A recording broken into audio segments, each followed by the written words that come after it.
So as we move further into the course, the reason we solved linear equations was really to kind of unite together algebra and geometry. So we're going to talk a little about geometry right now. So one of the questions is, who is the father of geometry? What's the name of his book? Name two well-known mathematicians or scientists that used his book. Go to the discussion board to complete this assignment. Okay. So remember, on this assignment, you will have till the end of Unit 1 to complete it, but there will be a due date as well to get you pushed along here. But you'll find that you need to post this on the discussion board of your information. So, who is considered the father of geometry? What's the name of his book? And name two well-known mathematicians or scientists that used this book. And again, put that on the discussion board. So, intro to geometry. Uh, So we have what's called Euclidean geometry is where we're dealing with. So one of the first things in geometry is understand some of the basic vocabulary in Euclidean geometry. So one of the first things we talk about is a point. A point represents an exact location in space. It has no size, no length, width, or thickness. It tells where something is, not how big it is, just where it is. Points are usually named with capital letters. So a lot of times you'll probably see this on road maps. Cities are like locations. All the point is there is to show you where it is with respect to the world, if you will, or if you're in Owensboro with respect to Owensboro, where is your favorite restaurant? And there should be a little pin. Nowadays, if you get on your phone, they'll kind of pin it for you. So that's a point. So a lot of times, like I said, on your phone, you'll see this little guy here that's locating the location. So, so that's all a point is. So a lot of times a point for us is just this little dot. And a lot of times it's usually identified by point A. And then if there's a different point, we may have this point B. So a lot of times, like I said, all they're doing is locating different places in space. So again, they don't really have a size. All they're really trying to do is show you where something is, and that's it. So another vocabulary word is align. A line is a straight path of points that extends forever in both directions. It has length, but no width or thickness. A line is made up of infinitely many points, usually named by identifying 2 points on the line. So if I draw a line, I can do this since I'm in Word, I can insert, I believe it will let me do that. Let me slide this so I got something in my way here. So shapes, we do have a line.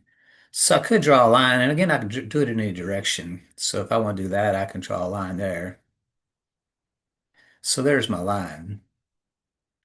A line is made up of infinitely many points. So I could put as many points on here as I want. So, if I want to put point A, that would be a spot on the line.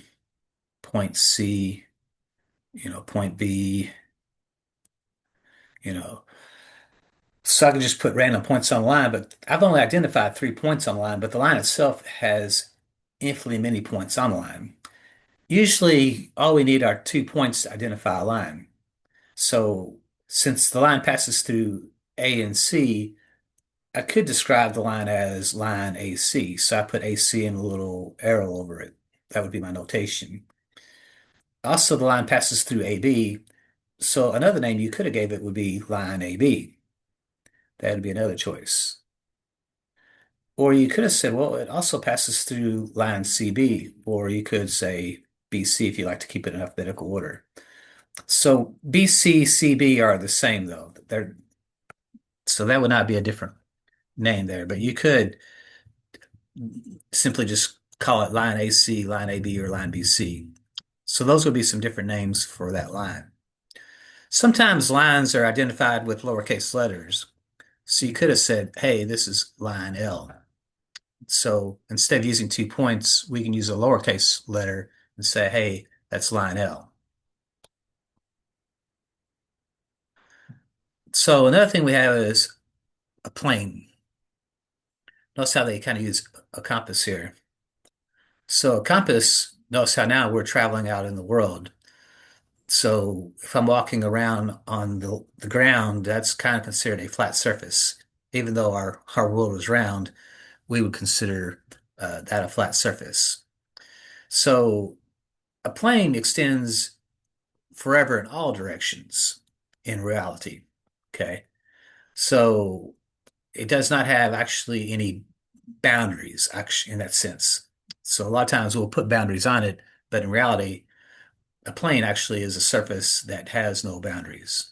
It extends out in all directions. So again, it does have a length and a width, but it does not have any thickness.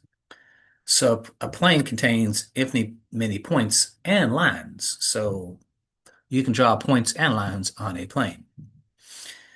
Usually they're named by three non-collinear points or a script letter. Okay, script kind of means cursive. I've never heard that before, but I usually don't use a script letter, but that's what script means is kind of like cursive. So typically, if we have 3 points that are not on the same line, that's what non-collinear means is, then we can describe a plane. For most of us, a plane is more like a tabletop or a sheet of paper, but the catch is it goes on forever. So this is only a portion of the plane. So for our purposes, we have to give it borders, but in reality, it does not. So a line segment is part of a line. So it has what we call two endpoints.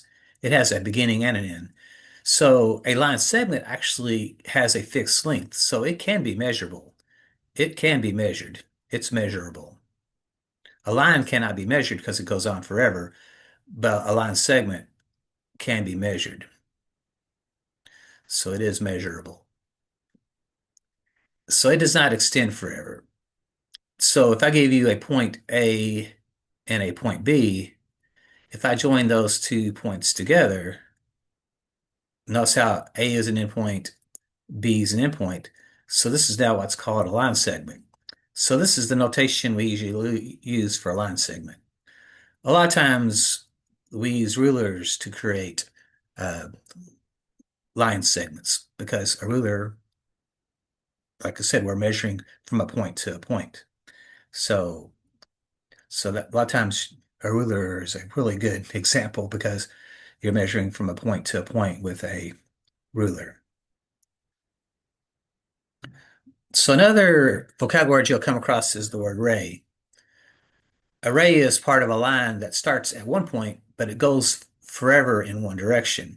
So notice that a ray only has one endpoint, but it extends infinitely in another direction. So usually rays are named using the endpoint first. So if I give you point A and point B, it starts at A, but it just passes through B. It doesn't stop at B. It just keeps on going in that direction. So we could call this ray AB because notice how it has one endpoint and passes through another point, but notice how it has this arrow on the end, which means it continues on in that direction forever. A lot of times we'll talk about sunlight. The sun is where it originates from, and then it just keeps sunlight travels throughout space forever. A term I haven't come across before is what's called a half-line. A half-line is another name for a ray. In school geometry, the terms ray and half-line mean the same thing. However, one of the differences is in our book is that endpoint is not included.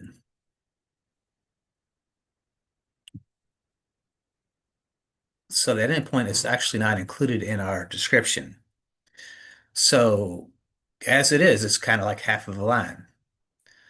So if I gave you this here with a solid dot and this here if I call this X and this Y, this would be array. So our notation would look like this, XY with this over top of it.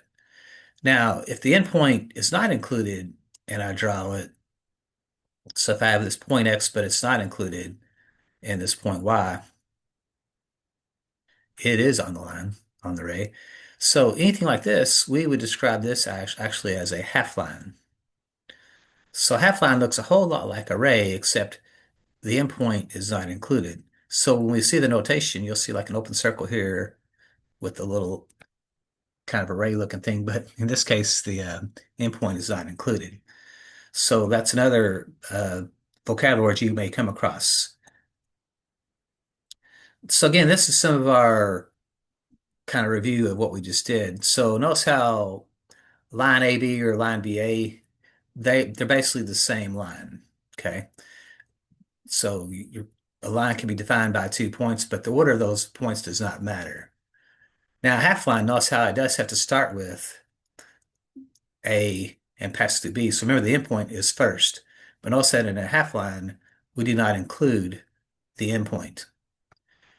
We also could go the other direction, but notice how this ray is different than this ray because the endpoint now is B. But notice how the B is not included, and this ray goes off to the left. So these are not the same rays because the endpoint here was A and the endpoint here was B.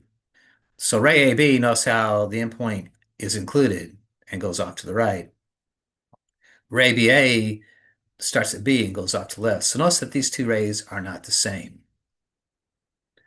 So line segment A or B, notice how order does not matter. You can go from A to B or B to A. That would still be the line, the same line segment. So one thing's that's kind of interesting is when we talk about a tripod, why, I mean, tables and stuff have 4 legs, but notice how tripods have 3 legs. But what's nice though is these legs are all adjustable, which makes it really neat to uh, balance your camera out.